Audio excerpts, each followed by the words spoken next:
The choice being offered to British voters has never been clearer than right now. Because as Nigel Farage was announcing Reform's shadow cabinet comprised of Richard Tice, Zia Yusuf, and two Tory defectors, Suella Braverman and Robert Jenrick, he was asked a question by a reporter about Rupert Lowe's new Restore Britain party. And he used this answer to justify Zia Yusuf calling the police on Rupert Lowe under false pretenses, which could have landed him in prison because Nigel Farage disagreed with Rupert Lowe on the need for mass deportations. You know, people think, oh, Farage has done it, we'll just set a party up, it'll be marvellous, we'll sweep the next election. It just isn't as easy as that. Now, does he have a profile on X? Yes, he does. Is Elon going to support him? Probably. But you see, when he stood up and said that we've got to consider the mass deportation of entire communities, including those born in the United Kingdom, that just moves way beyond a point of reasonableness, of decency, of morality. And that was the moment at which, I realised we just had to get rid of him and get rid of him as quickly as we could. And I think in terms of the way we dealt with that, we were probably more brutal than the other parties. But you know what? That's the way it's going to be. Thank you. I'm not shocked by much in politics after 5 years, but this had my jaw on the floor. Nigel Farage thinks not only is it necessary, but justified to banish Rupert Lowe from the party, subject him to a HR witch hunt on the grounds of bullying investigations against his staff, to brief to the press the lie that he is suffering from dementia, and then not just treat Zia Yusuf's false police report, and it's false because there was no evidence that Rupert Lowe threatened to kill him. He filed it 3 months after the supposed incident, and the Crown Prosecution Service and the police, who are so eager to imprison any right-winger they can for a meagre tweet, couldn't find the evidence to actually bring charges against him. Not only did Nigel Farage think that that was a blunder he wanted to move past, no. He thought it was, yes, more brutal than what other parties would do, but in the end, it was worth getting rid of Rupert Lowe using that method because he disagreed with Rupert Lowe on mass deportations. Remember, Nigel Farage wrote in The Telegraph shortly after Lowe was exiled that mass deportations was a dark and dangerous use of rhetoric. He's since reversed his position, under duress from pressure leveraged by Rupert Lowe, yes, myself at Reform UK conference in 2024, but of course that Stephen Edgington interview, clips of which follow him around like a bad smell. But do you now trust Nigel Farage to execute mass deportations? Because not only is he saying that he banished Rupert Lowe because he believes that deporting people who were born in the country is a step too far. So filing false police reports in order to politically assassinate someone you disagree with in your own party is morally justified. But saying we should deport people who have committed crimes, who were born in the country, is a step too far. Not only can Farage now not be trusted to deliver mass deportations because of that flip-flopping, but also, he has appointed Zia Yusuf as his shadow Home Secretary. Zia Yusuf would not just be another Muslim Home Secretary under Reform, another Muslim Home Secretary set to supervise the Home Office, which has been ideologically captured by a 700-strong Islamic network who think that monitoring jihad is Islamophobic, who think that monitoring Islamic terrorism is racist and Islamophobic, and that's words straight from the mouth of a Muslim civil servant whose own brother and school friends joined ISIS, but also who have continually frustrated mass deportations and migration restriction, who have sought to frustrate the process of prescribing Palestine Action as a terrorist group after they shattered the back of a security guard with a sledgehammer and damaged military aircraft. Not only that, but Reform UK would put Zia Yusuf in charge of the police, because the police come under the jurisdiction of the Home Office, especially after the abolition of police and crime commissioners, which Reform are committed to do. Do you want Zia Yusuf as Home Secretary when he called the police on Rupert Lowe to politically assassinate him? Because that's what you're getting if you're voting Reform. Remember, this is what they did to Rupert. They showed up to his home in the evening, raided his house, confiscated his shotguns, all because of the false accusation he had threatened to kill Zia Yusuf. Because, as Farage has revealed, he just wanted him out of the party. He had to get rid of him. And as Rupert says, if they did it to him, they'll do it to you too. This is unconscionable. Unacceptable. And, as well, from Farage, an outright distortion of the truth regarding what Rupert had actually said. Now, Rupert, of course, has responded to this to defend himself. He says, Farage has just made an important admission. He said it was when I started talking about mass deportations, it was the moment he realised he had to get rid of me. What did I actually say that Farage felt he had to get rid of me over? The following position. I stated that if communities of foreign nationals knew their husbands, cousins, or brothers were industrially raping vulnerable white girls and did nothing, then yes, they should all be deported. Dual nationals involved in the rape, then yes, they go too. We must revoke their citizenship and remove them from the country.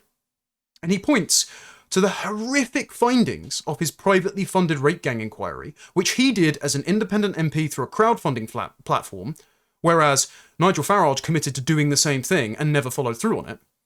He points to the findings that he single-handedly uncovered, which we will go through in a moment, as to the reason why these people shouldn't be here. And here's what Rupert actually said in Parliament during his speech on the rape gangs.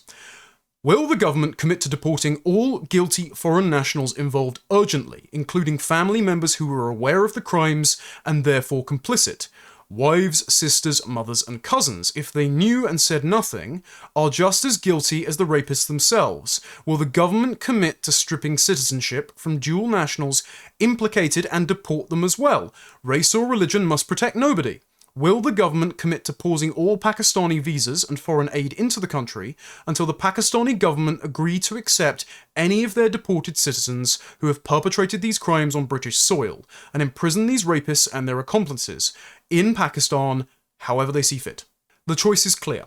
Reform UK refuses to deport the perpetrators of the Pakistani rape gangs and the family members that knew about the crimes and covered up for them.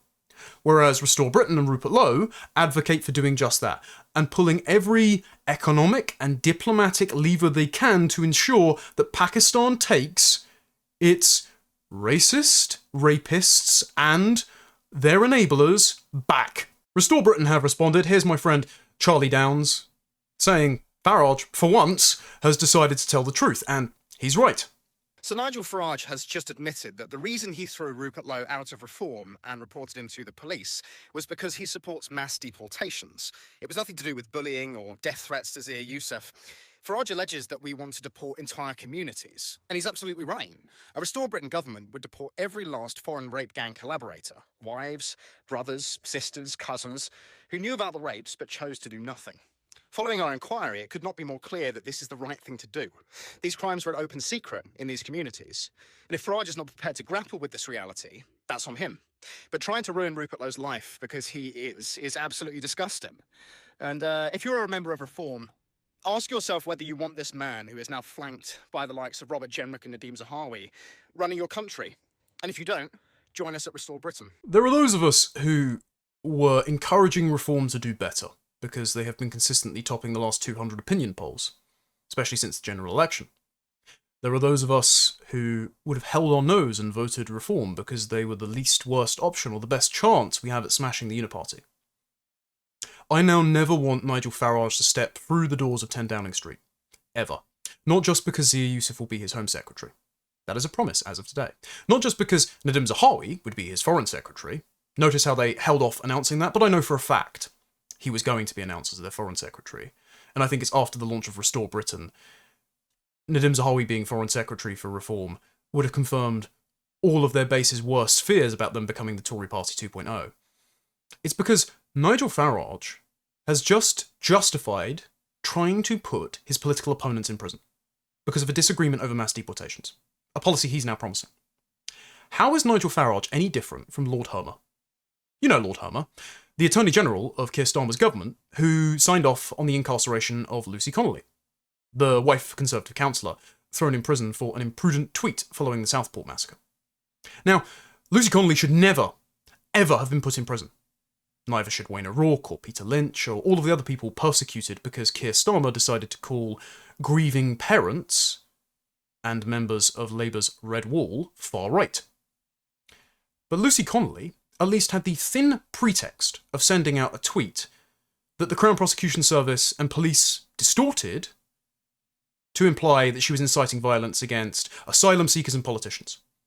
Rupert Lowe did no such thing, and Nigel Farage has now admitted that there was no substance to the police complaint filed by Zia Yusuf.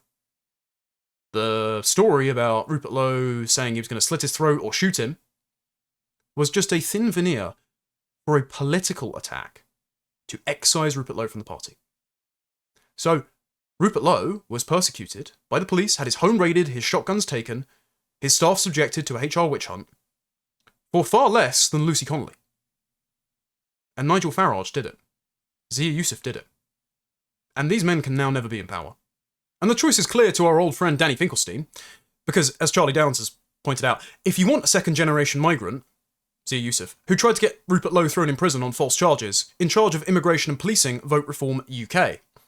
And Mr. Finkelstein has said, I wonder if Restore Britain might assist Nigel Farage. Their insistence that Britain should not be for second-generation migrants born here, like myself or Zia Yusuf, and is and will strike most people as being an extreme position that allows Farage to position himself against it.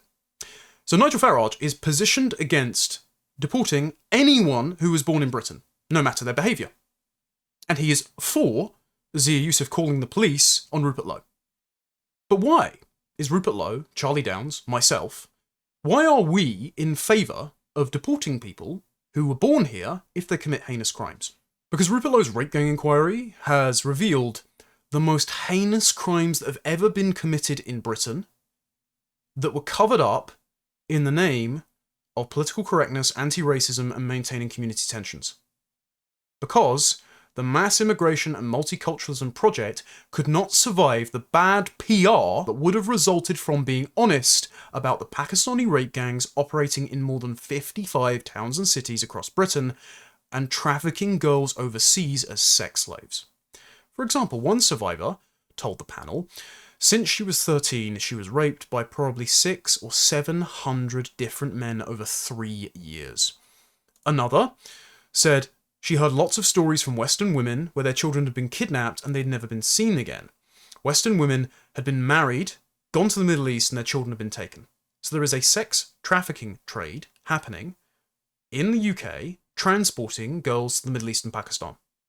Because they'd been married off in Islamic marriages and then transported by their rapists to their family and clan or buyers overseas. There were girls locked in dog cages, drugged out of their mind, being transported around by the rapists. Other girls were brutalized and tortured with objects like Coca-Cola bottles, keys, and a baseball bat. One girl had a plastic bottle full of boiling water inserted inside her. I've heard even worse. One girl testifies to girls at a children's home, so orphans, the abandoned, the abused, being lined up like a slave auction by the owners of the children's home and sold off to Pakistani men. One mother explains that she was warning the police that her daughter was going to be abducted by the gang, taken back to one of the rapist's houses and abused. The police then handed her daughter over to the rapist. So, social workers, children's homes, police officers, local councillors, MPs, and even members of the House of Lords were complicit in this abuse.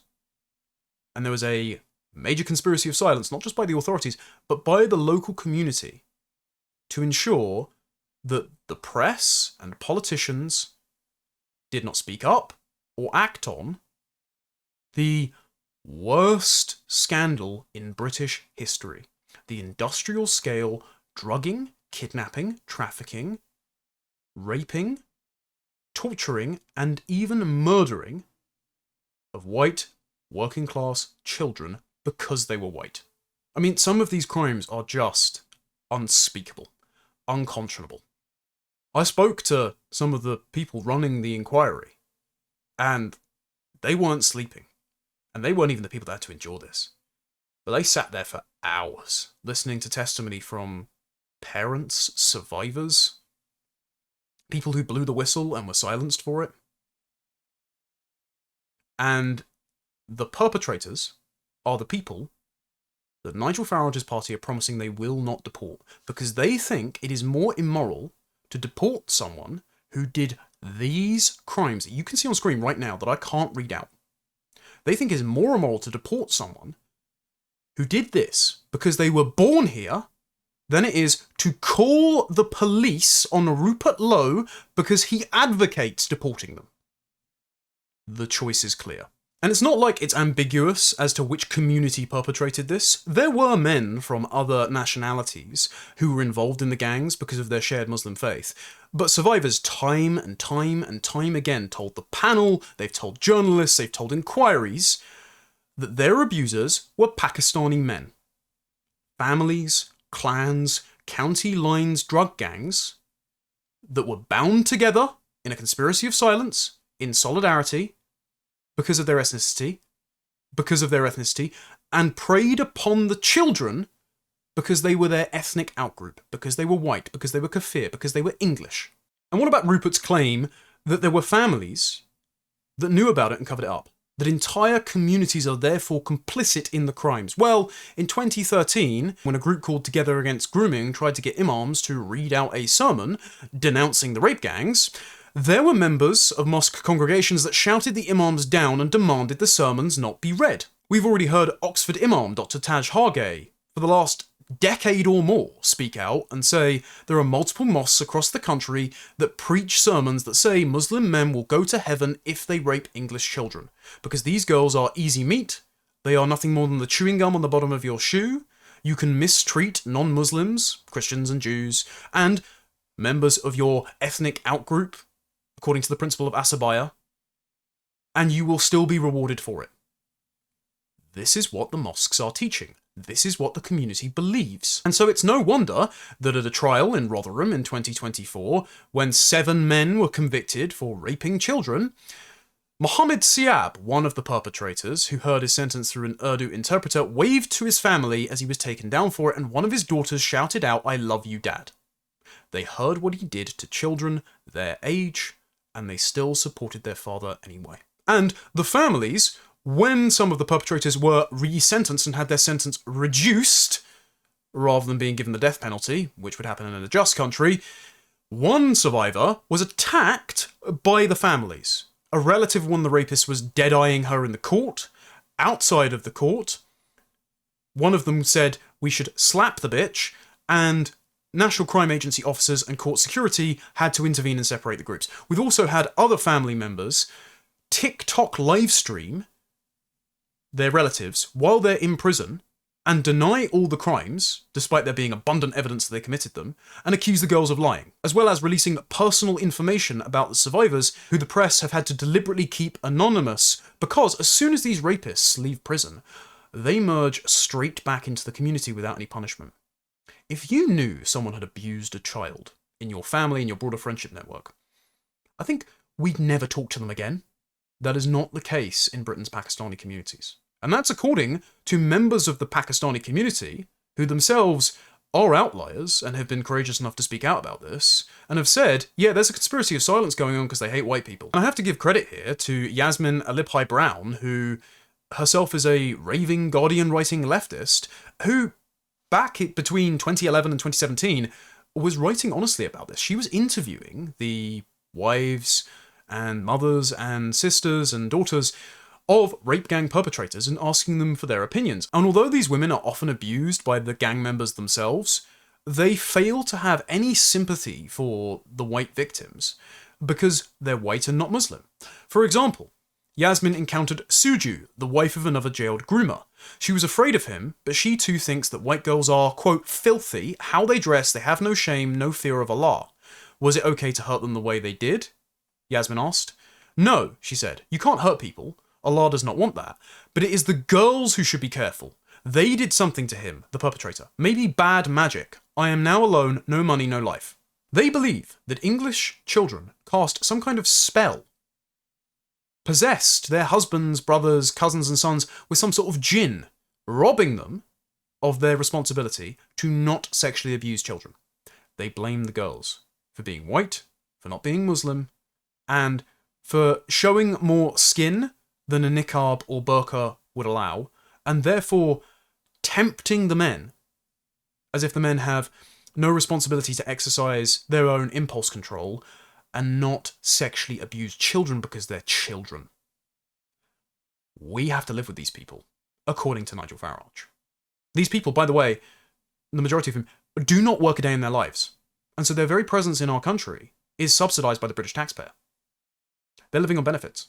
They're living in social housing. And this is their opinion of your children. And Reform thinks it's more disgusting to deport these people than it is to call the police on Rupert Lowe. As Yasmin wrote in The Times in 2016, within too many Asian families, white females are disrespected and despised, and the intolerable is tolerated. This form of cultural supremacy excuses and validates appalling offences against outsiders. None of these people should be here. They don't have to be here. It's completely optional. And this is not a persecution on ethnic lines. The rape gangs are a persecution along ethnic lines. The cover-up of the rape gangs by the family members are a persecution of us along ethnic lines. We are just judging these people by their behaviour.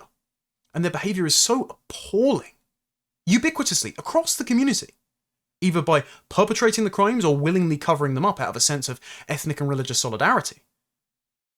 But yet again, Reform thinks that it would be unjust to expel these people. But they're happy to expel Rupert Lowe from their party for saying we should expel these people.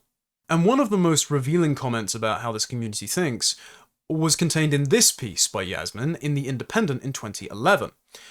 The criminals feel they did no wrong, she wrote. These girls to them are trash, asking to be wasted, unlike their own women who must be kept from the disorderly world out there. The conversations can be heard every day around dining tables and on streets. They are embedded in thought and language. Yasmin once interviewed the mother of a man who had been convicted of repeatedly raping his young wife, who came from a rural village in Pakistan.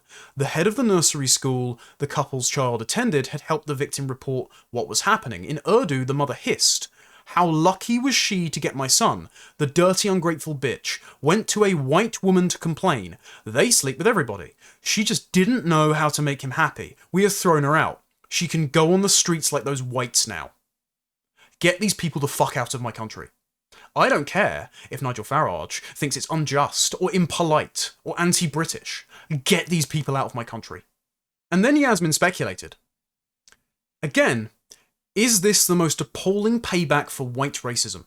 Black writers in the US, including Eldridge Cleaver, have written movingly about some of the unconscious, vengeful urges that impel black men to take up with white partners to assert power, sometimes to annihilate the person who trusts them. This is a racial war perpetrated by one group against another. We aren't doing this to them. We don't want to do this to them. We don't want ethnic conflict. We want to live in peace. And that includes people of other backgrounds who are members of our friendship circles and extended family networks. And that's because we judge people based on behaviour and beliefs, rather than race or immutable characteristics. And by judging these people on their behaviour, the entire community is indicted, either for committing the crimes or covering them up. And that's because they hate us. They hate white people. They hate non-Muslims. There was one Rochdale ringleader in 2013 who went on an unhinged rant during his trial saying Pakistanis are the supreme race. This is Shabir Ahmed in 2013, who smiled when his sentence was read out, by the way. During one of the rants in the trial, he said, "We, Pakistanis, are a civilized society. We are the supreme race, not these white bastards," pointing to the police officers. "You will not get a CBE. You will not get an MBE. You will get a DM, a destroyer of Muslims. You were born 1,000 years too late. You effed my community. You destroyed my community and our children, and none of us did that. White people trained those girls to be so much advanced in sex. They were coming without hesitation to Rochdale, Oldham, Bradford, Leeds, and Nelson, and wherever." He said the jury in Liverpool had been taking instructions from Nick Griffin and the BMP, and later pointed to the prosecutor, Rachel Smith, saying, "I curse you at night, I curse you and your family. You will understand," pointing to the judge. "I curse the juries, I curse the media, and most of you bastards, your family will get it. You have destroyed our community. Tony Blair, Gordon Brown, Margaret Thatcher, they are all the same. They're all on the take. They are on the take. It's true. They're all bent bastards. It has to be taken by the average people like you and I. They take all the money and we take all the weight. These police officers were peed on by Theresa May. May you be more peed on." Why are these people in my country? Why does Reform UK want to keep them here? And we can get more about the attitudes of the Muslim community from this 2013 Muslim Women's Network report, which, by the way, Nazir Afzal, who was one of the former heads of the Crown Prosecution Service in the northwest of England, who now spent his entire days on Twitter championing the benefits of diversity and downplaying the ethnic and religious composition of the rape gangs, but also Sir Sadiq Khan, the London mayor, when he was Shadow Justice Minister under the Labour opposition in 2013, wrote the forwards for this. So they know, presumably, the contents of this paper, and so they know the attitudes that are endemic to the Muslim community that produce the rape gangs. Well, in this report, young men were interviewed from the Muslim community, and they said about young women, they wear high heels, wear makeup, nice clothes, smell nice, their body language, it's the tone of their voice. We get tempted and they scream rape. They call it rape afterwards just because they feel dirty. Another had a similar attitude.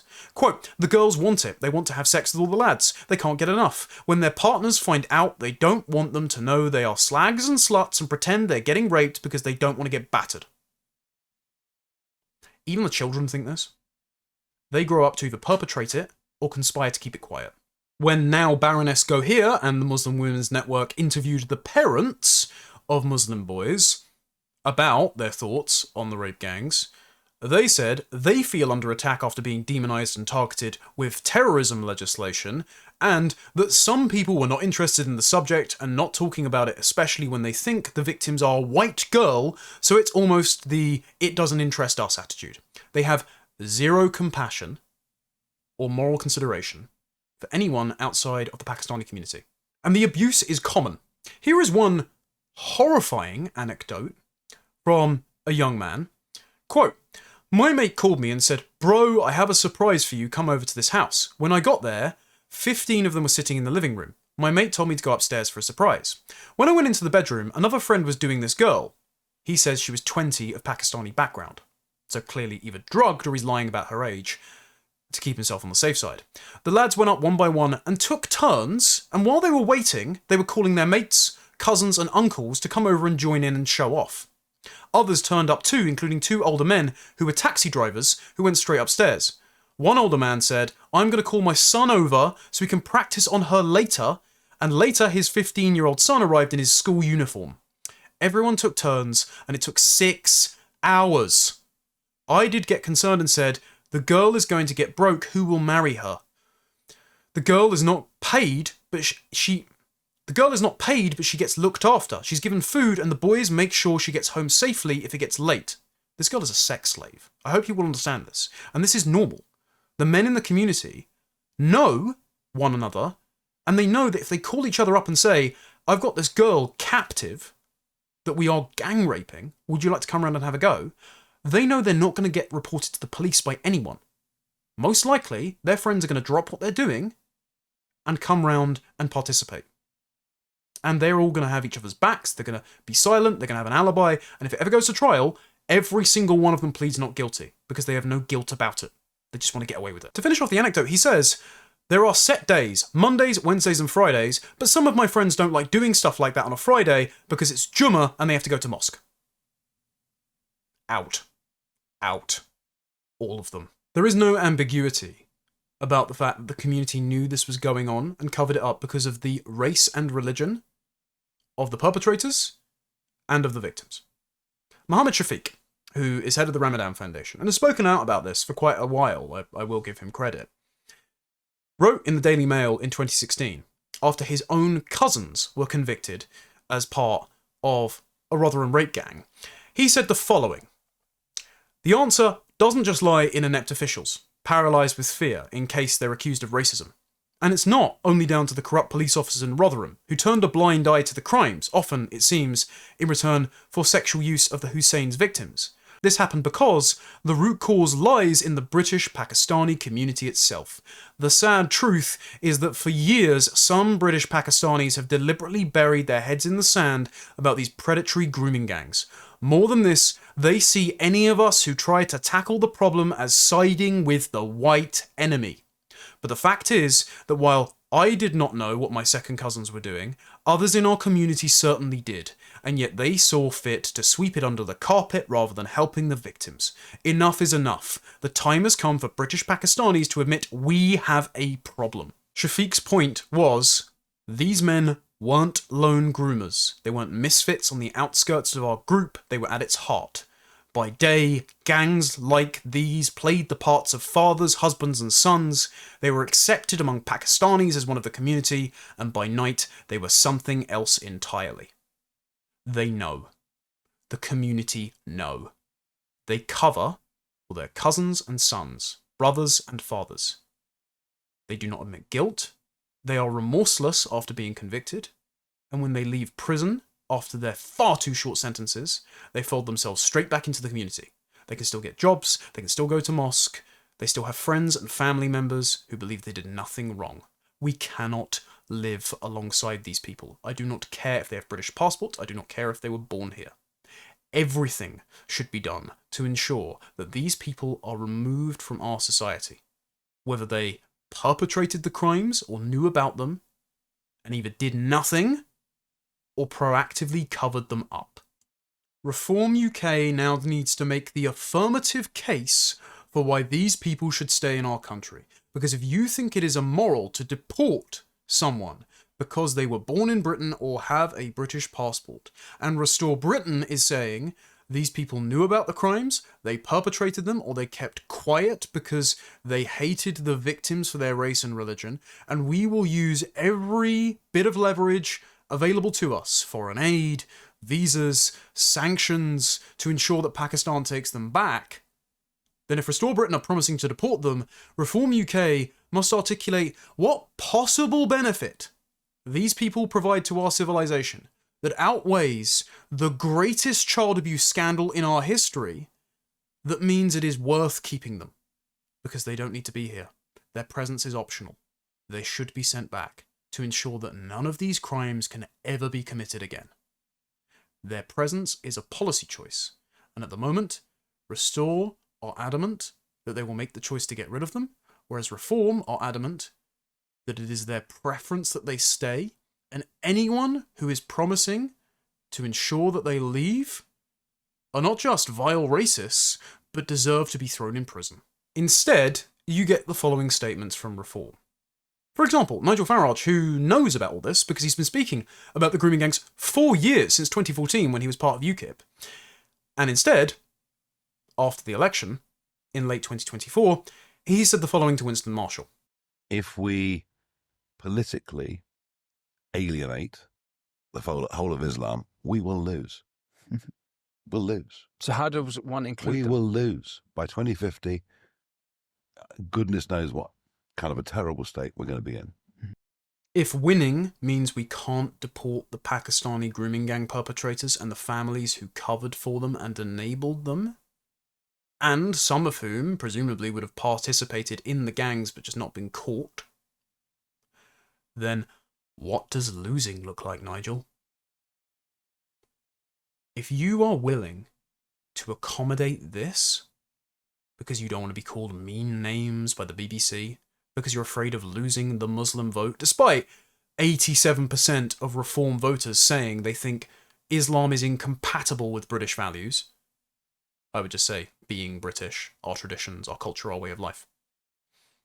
If you think that that is worthy of accommodation, if you think that to deport those people is more unjust than calling the police on Rupert Lowe, who said we should deport those people, then I want you nowhere near Downing Street. And then there's Matt Goodwin. And it brings me no joy to do this, because I've known Matt for years. But Matt has outright said it is un-British to deport those who knew about the grooming gangs and did nothing. So Matt acknowledges that there are people who knew about the crimes and not only failed to act, but helped cover them up. And he thinks it would be un-British to deport those people. British people think of themselves as very tolerant, very welcoming. They're not up for let's just round up everybody who knew anything about the rape gangs. Let's just round them up and put them in another country. Matt thinks it's un-British if you are intolerant of people who knew about the rape gangs and didn't act because they didn't care about the victims. Matt, I dare you, look in the eyes of one of the victims who wants these men deported, who wants these families gone, who wants to make sure that no other vulnerable children can ever be exploited by these racist rapists ever again. I dare you to look those girls in the eye and tell them they're un-British for wanting those people out of our country. And so we have to talk about Matt Goodwin because he's currently running in the Gorton and Denton by-election, and I previously did a stream where I said he would probably be the most sensible candidate because he has been consistent on demographics. He has said that Britain should not become a minority white British country. He has said that being British is more than just possessing a piece of paper that says you are British, and he has been firmly on the right wing of reform. And I thought he would be a sensible candidate, and having known him personally and him knowing plenty of the lads now involved in Restore Britain, he would be more amenable to listening to our concerns and would push the Overton window while in Parliament, as well as probably going after Hope Not Hate, for example. And then he decided to engage in identity politics and pose alongside Sikhs in Gorton and Denton. Now, I understand, Sikhs are more likely to vote Reform than any other. Well, at least they would have been before Layla Cunningham became London mayoral candidate, and now Zia Yusuf is their shadow Home Secretary, because the Sikhs in Denton probably don't like the Muslim enclave in Gorton very much. And so it makes sense for him to target that constituency. But if Matt is principally against identity politics, as Reform claims to be, then pandering to a sectarian vote that is more likely to vote for you because they themselves are opposed to the Muslim sectarian vote is still playing identity politics. And people noticed. And people also noticed the aesthetics of Matt Goodwin being surrounded by a bunch of Sikhs wearing teal turbans. And so the anonymous account Basil the Great made a joke saying they are Reform UK, because these are not the aesthetics of representing the indigenous, native, white, working class, forgotten populations of Britain. Instead, it's pandering to ethnic groups and religious groups from the Indian subcontinent. And so Matt Goodwin responded, British Sikhs have done more than most to take on the grooming gangs. Reform wants to keep not only the gang members, but the families who knew about it here. So I can't say Reform's doing much to take on the grooming gangs. He says, they've also done more to help me win a Labour fiefdom than a lot of the so-called patriots who stood rival candidates and enabled the left. I do not like the blatant racism that surrounds pro-Restore accounts. Matt Goodwin fired the first shot at Restore. This isn't as bad as what Nigel Farage said today, but he didn't need to smear, by association, Restore Britain. So he fired first. And so Restore Britain responded, and Harrison Pitt made a very good point. Sikhs took on the rape gangs because they have a strong in-group preference, and their girls too were often targeted by Pakistani Muslims. White British natives are forbidden the same in-group preferences. If we ever do show them, we get smeared as blatant racists by Reform UK containment merchants. Both Matt and Harrison are correct. Sikhs did do a lot to protect their own children from the Pakistani Muslim rape gangs, and it's documented here in Peter McLaughlin's book, Easy Meat. But the problem is, they only did it for Sikhs, as Hindus only did it for Hindus in Leicester, because they have a strong in-group religious and ethnic identity. Sikhism is a very tribal Indian religion, actually forged out of religious wars between Hindus and Muslims in India. And so, because under the rubric of multiculturalism, they were allowed to practice their culture, they were allowed to self-segregate, they were allowed to be proud of their ethnicity, they were allowed to act and collectively bargain for their ethnic group interests without being called racists and having the state crack down on them. They were able to mobilize collectively to defend their children against those who would prey on them for their race and religion. McLaughlin has an entire chapter on the Sikh victims of the grooming gangs, and this was going on since the 1980s. Sikhs started patrols to ensure that Muslim men weren't preying on and abducting their girls and trying to rape or sex traffic them. And he notes, from the earliest years, Sikhs took many steps to try to warn society about this, from creating pressure groups to risking imprisonment, which is commendable.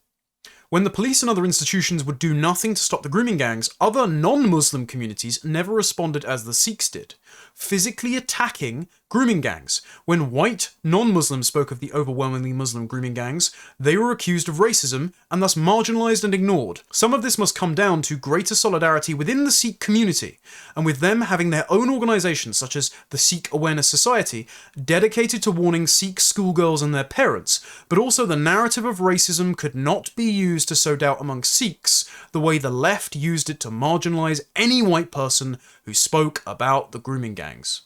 Sikhs were allowed to advocate for Sikhs. They were allowed to use violence to defend their own children, whereas when men used to turn up to kebab shops where they knew their daughters had been abducted and were being brutalised by the rape gangs, they were arrested by the police rather than the rapists. As were the girls. The girls were arrested for drunken and disorderly behaviour, or for being prostitutes. It's impossible for a child to be a prostitute, rather than the perpetrators. It was the Sikhs' ability to collectively organise along ethnic, cultural and religious lines that kept their girls safe.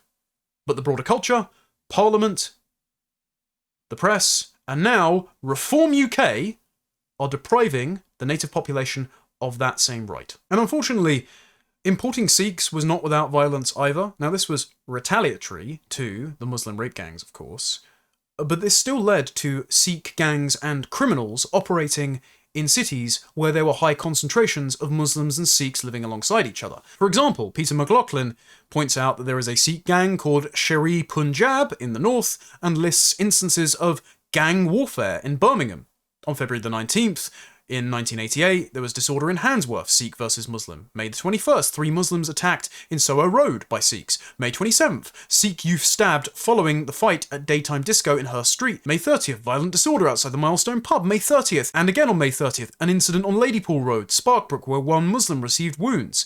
June the 2nd, Sikh charged for possession of a pump-action shotgun, and on June the 2nd, 24 arrested following a fight between Muslims and Sikhs. And there is still violence going on today. Muslims and Pakistanis had a battle that lasted a month in Leicester in 2022 over a cricket match, because we had imported the ethnic and religious tensions of the Indian subcontinent, and now Reform are leaning on one faction as a ethnic and religious bloc vote to ensure that they can get into power, while the Green Party weaponises the other faction, largely Pakistani Muslims. These people should not be in our country. We should not have pro-Khalistan protests, just like we shouldn't have pro-Palestine protests. We shouldn't have Sikh gangs, just like we shouldn't have Pakistani gangs. We shouldn't have Pakistani Muslim rape gangs, or families who would cover up these crimes rather than report them to the police, because they have no compassion for the victims, because they are white and non-Muslim. But Reform UK thinks it's acceptable to pander to sectarian voting blocs, and to refuse to deport both the perpetrators and the families who enabled and covered up the crimes. And so Charlie Downs pointed out that, like clockwork, Reform have resorted to calling Restore racist, playing the guilt by association game that Labour were playing with Matt Goodwin during his Gorton and Denton campaign. And so Matt Goodwin responded to Charlie Downs, and I'm just going to pick out a few quotes from this veritable essay he wrote, and I know I'm one to talk on that. But Matt says, "You and many Restore people around you appear to be advocating blatant racism, calling to not just deport illegal migrants and foreign criminals, which is Reform policy." Well, it's not, because you won't deport the Pakistani grooming gang perpetrators if they were born in Britain. But throw out settled Brits who work hard, pay taxes, and play by the rules. Okay, are the Pakistani rape gang perpetrators settled Brits? Are the families that covered up for it settled Brits, Matt? Because by your definition, being British is more than about just a piece of paper. So what makes the families of the rapists who cover up the crimes so inextricably British that they cannot be deported, Matt? That deporting them would be immoral, according to Nigel Farage. More immoral than throwing Rupert Lowe in prison. He says, "I do not want any part in that. That is not my politics. When I said it takes more than a piece of paper to make somebody British, I was referring to the emotional bond to our nation that Islamists, terrorists, grooming gang members and foreign criminals reject." Right.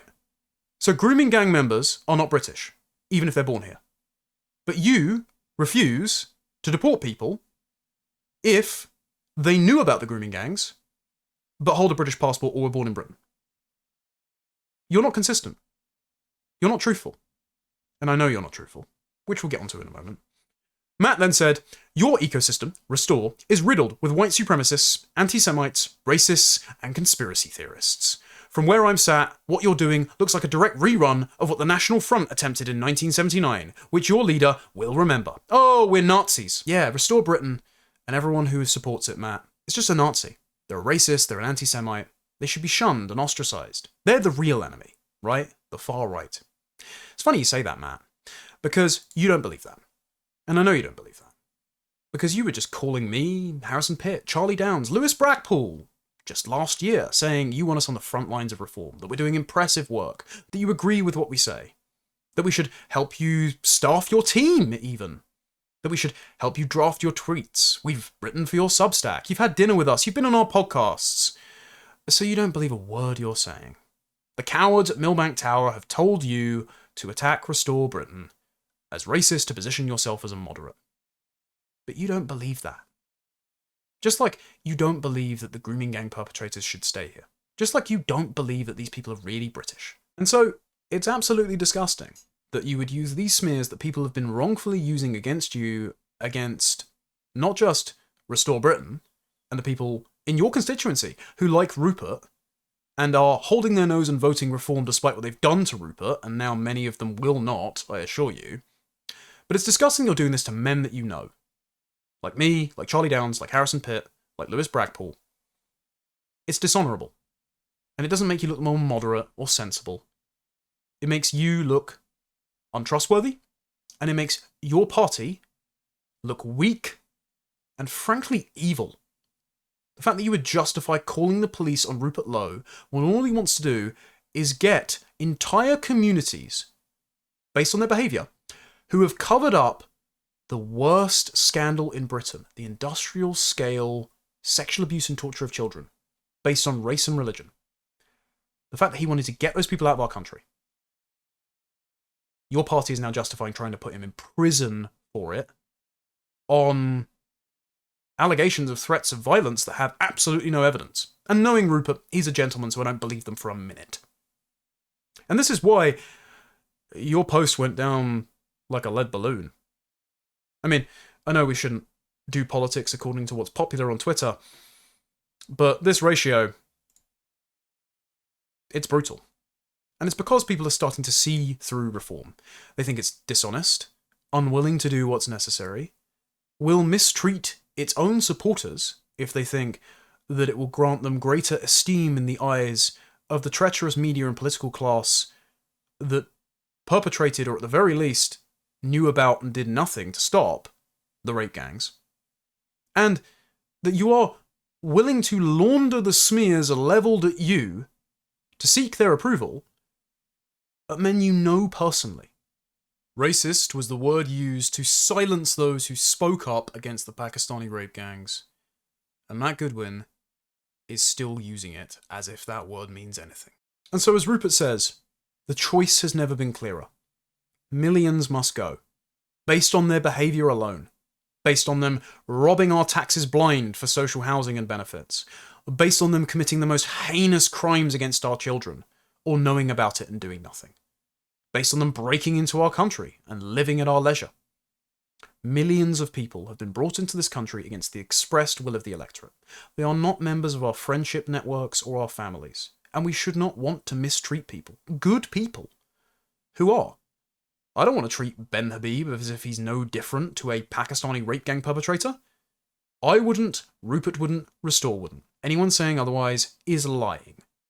And so as Rupert says, if you want to deport foreign gang rapists and the evil cockroaches who allowed it to happen, then join Restore Britain and let's make it happen. I'll leave a link down in the description. They're already, according to Find Out Now, polling at 10%. And that's among a substantial share of people who did not vote in 2024 and were not planning to vote because they didn't like what Reform had to offer. That's also among a sizable share of Reform voters.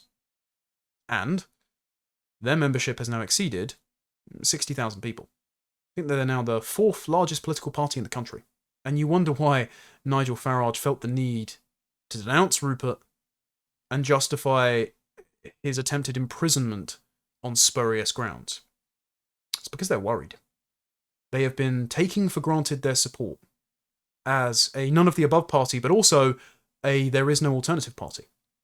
And after playing ship of Theseus with the Tories, populating your cabinet with Tory defectors, your party with Boris Johnson's cabinet ministers, insulting your own voters as that lot, trying to put Rupert Lowe in prison, saying he has dementia, saying you will not do mass deportations, and that deporting the family members of the perpetrators of the worst crime against children in our history would be immoral. You took all of that support for granted. You thought you were entitled to our support. No more. You don't deserve to be in Downing Street. It would be dangerous if you were in Downing Street, given how you've treated Rupert. Restore Britain is the way forward. And let's say it splits the vote. Let's say it costs reform an election. I would rather pursue doing what's right than what is expedient. And I think what Nigel Farage today said was evil. I think he's no different now from Starmer or Zach Polanski or Boris Johnson. I think this party has become a shell of what it was and what it could have been. It's made so many compromises trying to get to the top that it doesn't believe in what its own supporters wish it was anymore. Fortunately, we have an alternative. It's full of good men who are going to do their best, who are going to get called every name under the sun, but at least they can sleep at night because they didn't try and put a grandfather, a loyal husband, a good man in prison for nothing.